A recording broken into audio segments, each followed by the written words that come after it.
Iran moves to suspend its cooperation with the IAEA. What are the implications of non-cooperation?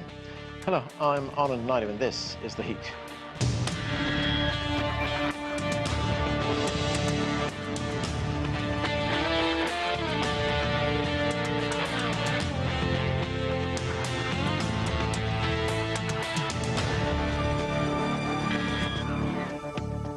On Wednesday, the Iranian parliament voted to suspend its cooperation with the International Atomic Energy Agency.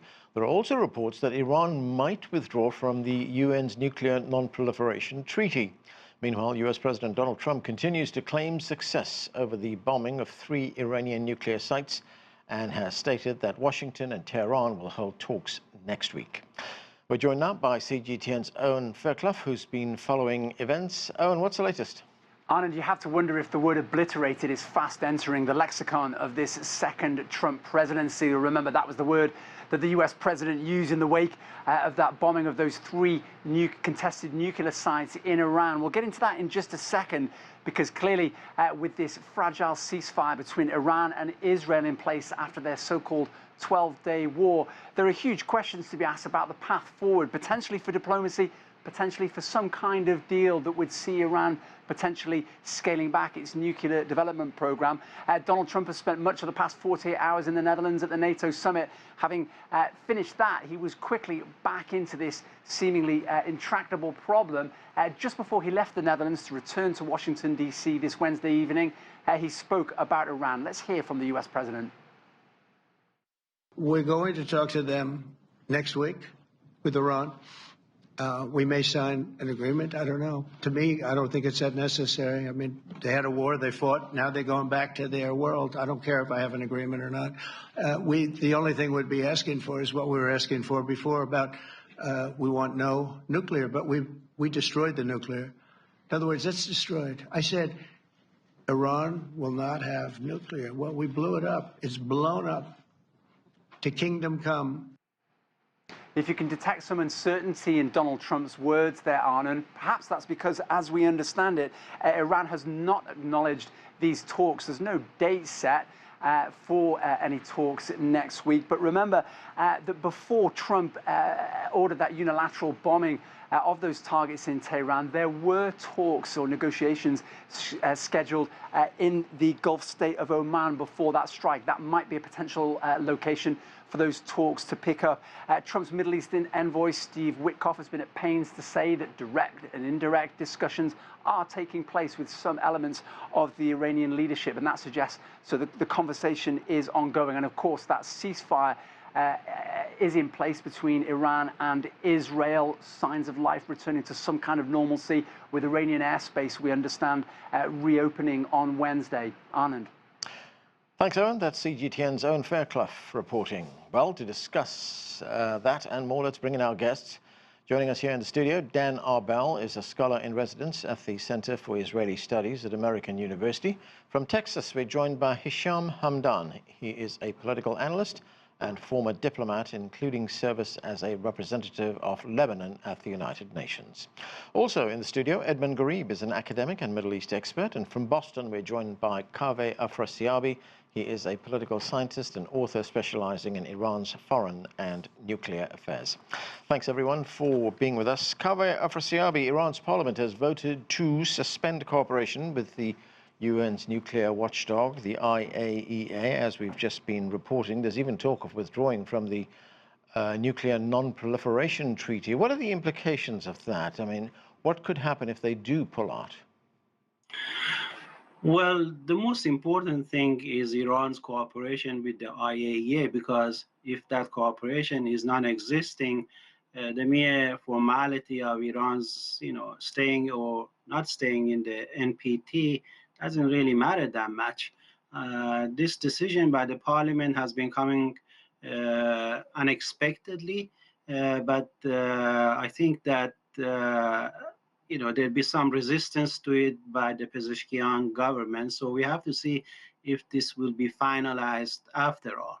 My hunch is that there'll be some debate before this is finalized.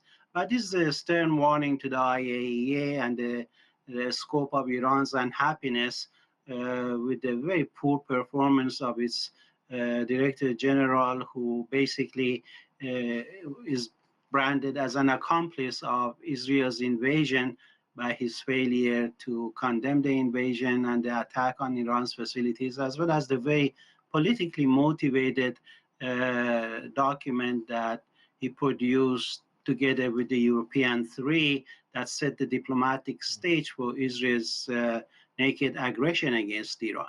And very briefly, Kaveh, you say there may be resistance to withdrawal by the government of Iran. Why would they resist that? Well, I think that, there is a factional divide between a hardline-dominated parliament and a more moderate government led by President Pezeshkian and his cabinet members. And the latter is more inclined toward a sustained diplomacy with the United States. I don't see that much desire on the part of the hardliners, especially after what has happened this past couple of weeks. And so we have to see how this will be played out. There's a lot of things to be sorted out by the Iranian government, and as the dust begins to settle, they need to do a very thorough damage assessment and figure out where they stand on issues. Okay. Dan, I want to get to some of the developments in Israel, but first, what is your view on any withdrawal by Iran from the NPT? Because what this does at the moment is that it gives the United Nations eyes and ears into what's happening at these nuclear sites. If they withdraw, that's gone. Yeah, I mean, we see which regimes are not part of the NPT, including North Korea. And so, if Iran wants to go fully rogue, that means, it withdraws from the NPT. And I think that's a serious concern and may have grave consequences for the future because, if Iran goes uninspected, then serious, it raises concerns. And it's not a positive thing for sure. Okay, let's talk about what's been happening in Israel. Prime Minister Netanyahu has proclaimed, in his words, a great victory over those air assaults which were aimed at destroying Iran's nuclear sites. But the broader question is, now that after 12 days of this conflict, there is now a ceasefire, the question is, on balance, what was achieved? So I think Israel's objectives at the start of this operation really, it almost achieved almost all that it set out to achieve. It degraded Iran's nuclear program. It destroyed almost more than half of its ballistic missile program. It eliminated senior commanders of the IRGC and the regular Iranian military. It really, nuclear scientists, and really dealt a major blow to the Iranian regime. And so I think in that sense, it did scale back the nuclear program and the ballistic missile program and send a clear message to Iran that if ever it raises its head again or if it continues in its actions, then Israel would be there to once again respond. So, but at the same time, I think Netanyahu felt it's a good time to stop. So I don't think that those who say that he wanted to continue, he may have continued more, but most of his objectives have been achieved. So it's good for the Israeli population that's now no longer under the missile threat from Iran, no longer running to bomb shelters and so on and so forth.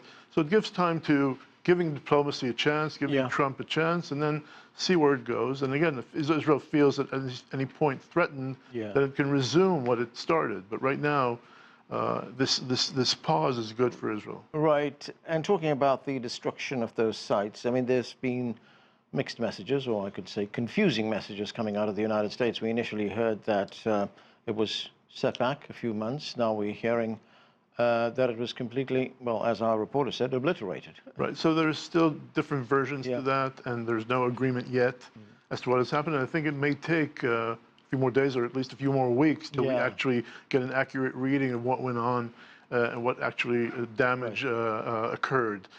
So I wouldn't, I don't think, I think everybody agrees, the Iranians, Israelis, and Americans agree that the program has been scaled back and has been seriously damaged. As to how long will it take Iran to get back to producing, or that's still an open question. To what extent, we don't know. Yeah, we don't know, yes. Okay, let me go to Ambassador Hamdan. Ambassador Hamdan, great to have you with us. Welcome to the show. Now, Thank you. President Thank Trump, you so much. You're welcome, sir. Now, President Trump claims that U.S. officials will be meeting with their Iranian counterparts next week. The New York Times reports that the U.S. side has given no information on the format of the talks or what's on the agenda for those talks. Neither has there been any confirmation from Iran that these talks will be taking place. But if it is true, is it an indication that both sides want to take the diplomatic route to resolve this? Yes, of course. I believe that what had been happening in the last 12 days were actually designing a new Middle East. And I think that Iran now understands better where is its position in this new Middle East. And I think that the main issue that you have already raised, the question of the membership of Iran in the NPT, and if they are going to withdraw. I don't think that they are going to withdraw. I believe that they will remain there. They need the NPT, and they need the agency, the atomic agency, for their assistance in their peaceful programs for nuclear services. I think that Iran, they have enough pragmatic politicians. They understand better where they stand right now. And I believe that this war was the last, I must say, try by the Iranian government to keep Iran as a superpower in the area, in the region, a military superpower in the region. Iran now understands that this is not possible. Iran understands that the doors are open for them to be an economic superpower in the region. So actually, I believe that now Iran is going to shift the discussions and the negotiations in a way to remove the sanctions against it and to restore its position as an economic power in the region. Right. Something that is welcomed by the United States, of course, and something that would ease the political and the military situation in the region. I think there is no aim and no goal, neither at the United States nor in Israel, to destroy Iran as a state. I believe that they want to contain Iran, and they are doing that, and I believe they did already that. Okay. Edmund, lots been happening over the past 24, 48 hours. Now we've had that vote by the Iranian parliament to stop cooperation with the IAEA, the possibility, the threat that they could withdraw from the NPT, the Non-Proliferation Treaty, Trump talking about talks that could take place. What's your assessment of where we are right now?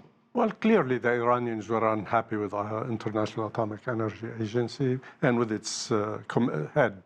In fact, several Iranian officials said that we'll deal with him after the war is over. So basically that was one of the messages Iran was saying, that there is a chance that they are thinking of withdrawing. But I agree with the points which were mentioned earlier, that it may not be in Iran's best interest to withdraw. Nevertheless, I think the Iranians have made it clear that also they have hinted that maybe some members of the International Atomic Energy Agency provided information to Israel or to the United States or to other parties. So they're very much concerned about that. They say they have made it clear also that they believe the United States controls the agency as well as some of the other agencies, international agencies. And therefore, I think there is a serious demand on the part of some Iranian politicians to actually break. They say if our nuclear program has been destroyed, why do we need an International Atomic Energy Agency? Why do they need to come here since they have already destroyed our program? So that's one of the things. But I think Iran also, as was mentioned earlier, I think by Ambassador Hamdan, they are pragmatic leaders. Although one of the interesting developments that we've been hearing about recently is that right now what we have seen is that there is the rise of a more radical elements within the Quds force and within the Revolutionary Guards in Iran, who are very unhappy with the situation in the country. And in fact, they would like to see change. But these apparently are much more aggressive at the same time than the current leadership. Yeah, but what kind of change do they want to see? They want to see a more aggressive stand against Israel, against the United States, if the United States participates in a future conflict with Israel. And so they are much more aggressive than the current regime has been. That, in this sense. And so that's one of the issues that I think concerns a lot of people. That's why also today there's concern about the fragility of the ceasefire, and that's why, for example, Macron today contacted the Israeli Prime Minister and said to him, first of all, yes, we will have to discuss the nuclear program and see how much damage was done, etc. But we also, in addition to that, you must respect the ceasefire. That showed that he was concerned that the Israeli Prime Minister may break away or may reject the ceasefire and launch a new conflict. And at the same time, he also said we must have a two-state solution, which was quite interesting that Macron now is pushing in that direction. Okay, Kaveh Afrasiabi, I want to get your view on what Ambassador Hamdan told us a moment ago, that what we are seeing right now is a new Middle East that is emerging, that Iran would be seen very differently in the future. And there's been some commentary that it might be wiser for Iran, in the interest of driving a hard bargain, to cooperate fully with the IAEA, open its nuclear installations fully to inspections with full monitoring, and return, try and get all sanctions lifted and the other restrictions that it's been facing. Well, respectfully, pardon me if I don't subscribe to that point of view, because this war started with a big bang about new Middle East realignment of forces and the Pax Israelica, and the rising lion, and ended with a whimper, basically a military draw. There is very little said, especially in the Western media, about the substantial damages to Israel, as a result of which the narrative of the post-war leans in the direction of, Israel won, Iran lost, and so on and so forth. I think that as time goes on, we will see a revision of this narrative as the facts about the damages to Israel come out. In my opinion, and Trump said that, by the way, today, that both sides were exhausted, tired of fighting, and wanted a ceasefire. So if Israel was so tired and exhausted and its interceptors were running out, whereas the Iranian missiles were not, so basically Trump rescued Israel from the jaws of defeat. And very, few Israeli commentators are willing to accept that harsh reality. So, if the war resumes and this fragile ceasefire doesn't hold, there'll be serious national security threats to Israel, again posed by Iran's unstoppable missiles. So keeping that in mind, this myth of a new Middle East and so forth, I simply don't buy it. I think that we've gone back to the status quo. Iran, has sustained a lot of damages, is a wounded lion right now, but it will pick up and it will reassert itself.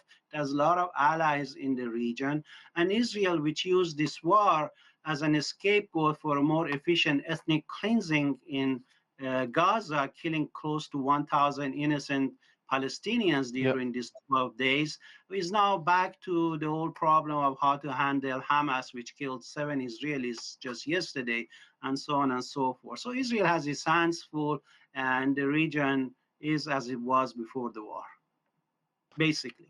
Okay, Dan, what is your view on that? The conduct of the war was, towards the end, was Israel increasingly under military pressure from Iran that led to it agreeing to a ceasefire? I have to disagree. I think that Iran is not so much a lion, but more a kitten. And that's what was shown over the last few weeks. One moment, Kaveh, I'll get to you. in terms of Israel achieved full air superiority. Israel hit every corner of Iranian territory. Israel deployed, as we heard today from the president, commando forces, ground forces inside Iran in the sensitive places. Iranian were nowhere to be found. So yeah, Iran was able to hit Israel with its missiles, yet the amount of damage and casualties is by far much less than what Iran has suffered, and therefore I think Israel comes out of it. I think Trump ceasefire saved Iran from a much greater defeat. But where does Israel go to from here? I mean, we had the chief of the Defense Force chief saying, and he made this statement to the Financial Times. He said, "We're entering a new stage that builds on the achievements of the current stage." So where does it go to? So I think right now Israel is taking a break from the fighting and is also preparing for the next stage, giving diplomacy a chance, as I said before, but then seeing if it works. And if it doesn't produce the hoped results, then it will, there's a chance Israel would go back to the fight. But then also Israel has other fronts to worry about, and there's Gaza, and hopefully I hope that Netanyahu would realize that now it's time to end the war, and again, deal with other challenges that Israel faces. Okay.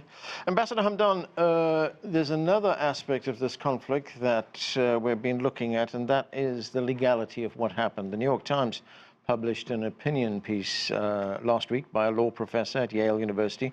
Her name is Una Hathaway, and she said that the U.S. strikes were unlawful.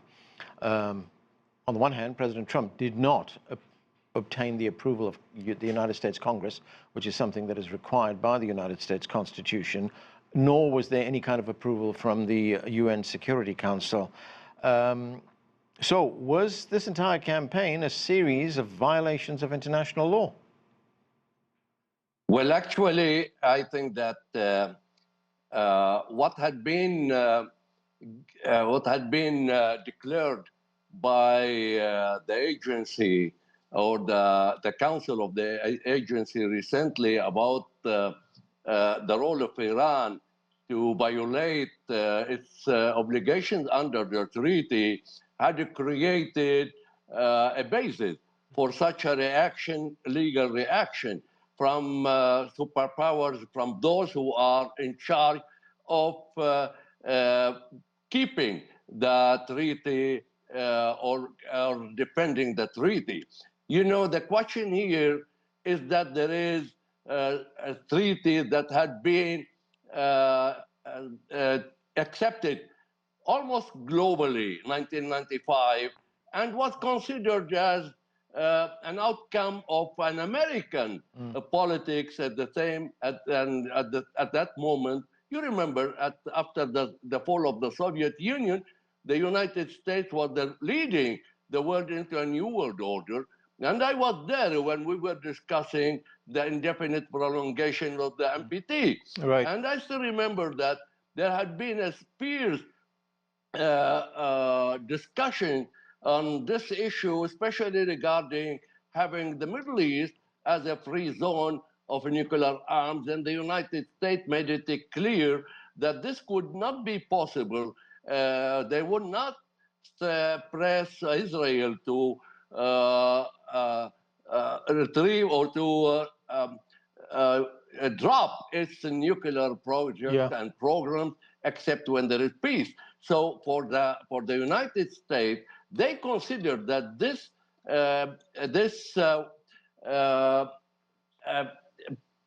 issue was a question of life and death. And this was a question of self-defense, definitely under Article 51 of the United Nations Charter. So there was no need to wait for a decision by the Security Council, nor by any other body, because there had been something which was considered legally as very alarming, and also cannot be tolerated in any way. It is a question of life and death. All right. Edmund, I want to also talk about the involvement or non-involvement, as the case may be, of other regional countries, other, of Arab states, for instance. Qatar did play a role in brokering that ceasefire, we know that. But the Arab League met in emergency session. What came of that? Why was there so little involvement by Arab states in the region, many of whom have diplomatic relations with Israel? That's a very good point. I think there is a great deal of disagreement among the Arabs themselves, and this became very clear over the past few years, especially in the last couple of years, because you had some who believed that it makes more sense to try to make arrangements with Israel to try to bring an end. But at the same time, they still wanted to see a settlement of the Palestinian question, the two-state solution, including a country like Saudi Arabia. But I think the Saudis were moving a little bit closer towards some kind of normalization. But then what had been happening over the past, since October 7th, and the reaction of the Israelis, what has been happening in Gaza and the West Bank, has in fact put a lot of pressure on the Saudi government to move away, to move back. And they have reverted to the earlier position, which was adopted by King Abdullah and a number of other leaders, that there has to be a two-state solution and going back to with East Jerusalem as the capital of the Palestinian state. So that's one of the issues.